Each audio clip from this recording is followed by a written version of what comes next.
আসসালামু আলাইকুম। একমাত্র এই বিশ্বের মধ্যে একটা দেশ, সেটা হচ্ছে মুসলিম কান্ট্রি ইরান। একমাত্র ইরান এই পারলো পশ্চিমাদের মুখের উপরে কথা বলার জন্য এবং চোখে চোখ রেখা কথা বলার সাহসটা দেখাইলো। এত এত প্রভাবশালী মুসলিম কান্ট্রিগুলা থাকতেও কেউ এই গাজাবাসীর ফিলিস্তিন হামলা করলো ইসরায়েল, তারা কেউই প্রতিবাদ করলো না। কিন্তু দেখেন, ইরান ঠিকই এটার প্রতিবাদ আগেও করছে। যখন তাদের উপরে হামলা হয়েছে তারা এটার প্রতিবাদ করছে।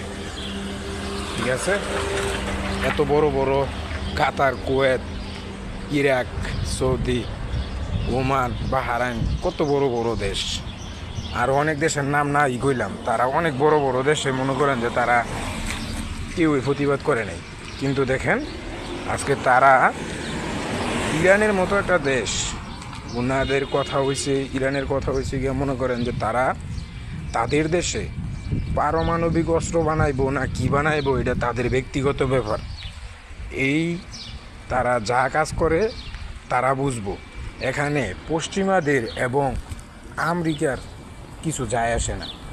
এই বিদায় তারা আগেও অনেকবার আমেরিকার প্রেসিডেন্ট গভর্নমেন্ট ডোনাল্ড ট্রাম্প অনেকবার চিঠি দিছে এবং সংলাপে বসার জন্য আবেদন করছে, কিন্তু ইরানের প্রধানমন্ত্রী এই মুরব্বি তার চিঠিতে এবং তার কথায় কোনো সাড়া শপথ দেয় নাই। কিন্তু দেখেন, কোনো দেশ পারে নাই আমেরিকার বিরুদ্ধে কথা কওয়ার জন্য, কিন্তু ইরান কিন্তু বুকে সাহস নিয়ে ঠিকই পাইরে লাইছে। একটা মুসলিম দেশও ইরানের পক্ষে কথা কইল না, কিন্তু ইরান একাই 100।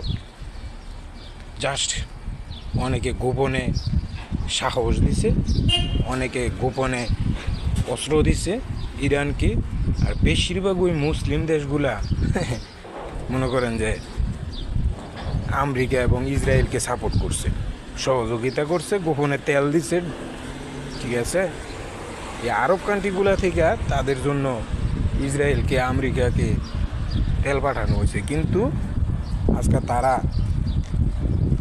ইরানের মতো দেশের সাপোর্ট করছে, উত্তর কোরিয়া, রাশিয়া, যে দেশগুলো বিধর্মী, তারা মুসলিম না, তারা মুসলমানদের পাশে দাঁড়াইছে বা মুসলিম কান্ট্রিতে সহযোগিতা করছে। কিন্তু অন্য সব দেশে কেউ ওই সহযোগিতা করে নাই।